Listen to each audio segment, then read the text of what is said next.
जहां पर मुसलमान समुदाय ने उद्धव ठाकरे के रुख का स्वागत करते हुए तारीके अवकाश और ऑल इंडिया एलमा बोर्ड द्वारा आयोजित इस्लाम जिमखाना में एक बड़ी चर्चा रखी गई, जिसमें हर शख्स ने अपनी अपनी बात रखी और जहां पर मुंबई शहर के नामचीन लोगों ने शिरकत की। तो चलिए एक एक कर हम उनसे सबसे जानेंगे कि आखिर आज का जो वर्क बोर्ड का फैसला हुआ है वो किस पर हुआ है और मुसलमान समुदायों का ये विधायक फैसलों का कौन सा रुख लेते हैं। तो चलिए हम सबसे इसकी जानकारी लेते हैं। अस्सलाम वालेकुम मेरे देखने वालों, आज हम यहाँ पर इस्लाम जिमखाना में वर्क बोर्ड के बिल पास होने पर जो यहाँ पे कार्यक्रम रखा गया है उनके लिए हम यहाँ पर आए हुए हैं। सबसे पहले हम जानना चाहेंगे आपसे, अस्सलाम वालेकुम, क्या रहा आज का जो मीटिंग था, गेट टुगेदर था, इसका रिजल्ट क्या निकला?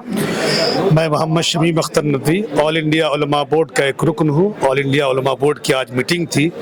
इसमें हम ये अपील करना चाहते हैं हिंदुस्तान के एक एक फर्द से और जो लोग भी मेंबर ऑफ पार्लियामेंट है, जिस पार्टी के भी हैं, कि वक्फ की जो अमलाक है वो अल्लाह की मिल्कियत है और मुसलमानों ने, हमारे पुरखों ने हमारी अपनी कौम की तरक्की फलाह व बहबूद के लिए उसे वक्फ किया है। इसलिए उसमें कोई छेड़छाड़ न की जाए और उस अमलाक से मुसलमानों को जिस तरीके से फ़ायदा पहुँच रहा है और जहाँ नाजायज़ कब्जे करके लोग बैठाए हुए, हुकूमत नाजायज़ कब्जे को हटाए और मुसलमानों की मंशा के मुताबिक काम करने दे, ये हमारा मुतालबा है। आज की मीटिंग का मकसद ये था कि वक्फ तरमीमी बिल जो आया है, मुस्लिम समाज मुत्तफ़क़ा तौर पे सियासी हो, मजहबी हो, कोई मसलक हो, कोई जमात हो, सब ने बैक ज़बान इस बिल को रद्द कर दिया है।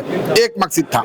इसके अंदर वो बिल क्यों रद्द किया है? ये बिल इसलिए रद्द किया गया है कि ये बिल लाया गया है वक्फ प्रॉपर्टी को हजम करने के लिए, मदरसे को हथियाने के लिए, मुसलमानों को मसाजिद से बेदखल करने के लिए, इसलिए इनको रद्द कर दिया गया है। और तमाम सेकुलर पार्टी से मुतालबा किया है कि अपना मौक़िफ़ वाज़े करे। कल उन्होंने उद्धव ठाकरे साहब ने जो मौक़िफ़ वाज़े किया, हम उनका शुक्रिया अदा करते हैं। जैसा कि उन्होंने कहा वक्फ बोर्ड की ज़मीन को हम छूने नहीं देंगे, इसका हम धन्यवाद कहते हैं। और दूसरी सेकुलर पार्टी से हम बोलते हैं जो मुसलमानों का वोट लेना चाहते हैं या जिस पार्टी के अंदर मुसलमान हैं, उनको कहते हैं अपनी पार्टियों को कि मौक़िफ़ वाज़े करे कि ये बिल्कुल रद्द किया जाए। 10 मेंबर में से 2 मेंबर गैर मुस्लिम रहेंगे तो इस्लाम इसकी इजाज़त ही नहीं देता कि हम अपने वक्फ बोर्ड में, चूँकि वो मुसलमानों की ज़मीन है और किसी हुकूमत की वो ज़मीन नहीं है कि जो हुकूमत वाले जो चाहे वो कर लेंगे। इंशाअल्लाह हम तमाम लोग, पूरे मिल्लत के लोग मिल करके एक भी मेंबर को नहीं आने देंगे। हम एहतजाज करेंगे, ज़रूरत पड़ेगी तो सड़कों पे भी उतरेंगे, लेकिन जो है किसी एक को भी कबूल नहीं किया जाएगा। हमारा नाम शेख फैसल मोहम्मद इकबाल, औरंगाबाद महाराष्ट्र से हम आए हैं। पहले तो अमेंडमेंट बिल जो है, ये जो बिल है, ये हम इस बिल को काला घोषित करते हैं। ये काला बिल है और भारत देश को बर्बाद करने का बिल है, तो इसलिए हम हमेशा इसके लिए मरते दम तक इसका विरोध करते रहेंगे। हम लोग सब इसका निषेध करते हैं, बेदखल करते हैं इसको। मैं नियाजुद्दीन अंसारी नदवी, ऑल इंडिया उलमा बोर्ड के जनरल सेक्रेटरी। आज का जो अहम मीटिंग थी, ये बहुत अहम मीटिंग थी। जो अभी सेंट्रल गवर्नमेंट ने जो वक्फ बोर्ड के लिए, वक्फ जो ज़मीन है उसके लिए जो तरमीमी बिल लाई है, उसके मुखालफत के लिए और लोगों के अंदर बेदारी पैदा करने के लिए अहम मीटिंग बुलाई गई थी। और इस मीटिंग को बुलाने में हम लगभग नहीं बल्कि यकीनन 100% कामयाब है। और इसको गवर्नमेंट को हम मजबूर करेंगे कि इस बिल को वापस लें। और इसके लिए अगर आसानी से वो मानते हैं तो ठीक है, नहीं तो हम जितनी हमारी पार्टियां हैं, सेक्युलर पार्टी हो या जो भी पार्टी हो, जो हमारी हमनवा है, जो हमको ये चाहते हैं कि यहाँ पर हम देश का एक हिस्सा बन के रहे और इस देश की तरक्की में और उसके आगे बढ़ाने में हमारा कुर्बानी रहे, योगदान रहे, तो हम सबसे राब्ता कायम करेंगे, सबसे मिलेंगे और इस बिल को किसी भी हाल में हम पास नहीं होने देंगे, चाहे वो मुझे आईनी या कानूनी तौर से जो भी रास्ता इख्तियार। ये जो बिल आया है, मैं समझता हूँ उसकी मुखालफत करना चाहिए, अमेंडमेंट की, वक्फ बिल की, और मैं समझता हूँ हमारी राय जॉइंट पार्लियामेंट्री कमेटी में लेना चाहिए। और क्योंकि इतनी जो जमीन हमारे पुरखों ने वक्फ किया था, इसे दान कहते, समाज के अच्छे काम के लिए, वो भी नहीं हुई और बदकिस्मती से जो हुआ है, और उसको जिन्होंने भी जिस तरह किया उसको तो ऊपर अल्लाह का हिसाब देना होगा। मैं समझता हूँ हर आदमी को अपने अमल जो करता है उसका हिसाब देना पड़ता है।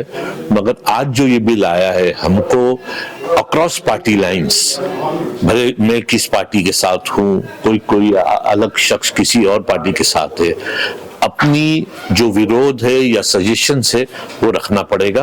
और मैं उसी लिए आया था कि तायद करने के लिए कि हम इस मुहिम के साथ हैं। आज का मीटिंग तहरीक वक्फ और उलेमा बोर्ड इंडिया का तरफ से रखा गया था। जो वक्फ का अमेंडमेंट बिल 2024 पार्लियामेंट में जो पेश किया है, जिसको जेपीसी में भेजा गया है, उसके ताल्लुक से चर्चा हुई। सब उलेमा मौजूद थे, हर पार्टी के नुमाइंदे मौजूद थे, हमको भी बुलाया था और सबने यूनानिमसली एक ही चीज डिसाइड किया है कि ये जो बिल है ये तो सबसे पहला संवैधानिक है, मुसलमान विरोध बिल है और इसको हम किसी भी कीमत पे जो अमेंडमेंट्स है उसको नहीं मानते। हम नहीं चाहते कि बिल पास हो। देखिए, ऑल इंडिया उलमा बोर्ड और तहरीक औकाफ ने बड़ा कदम उठाया मुंबई के अंदर।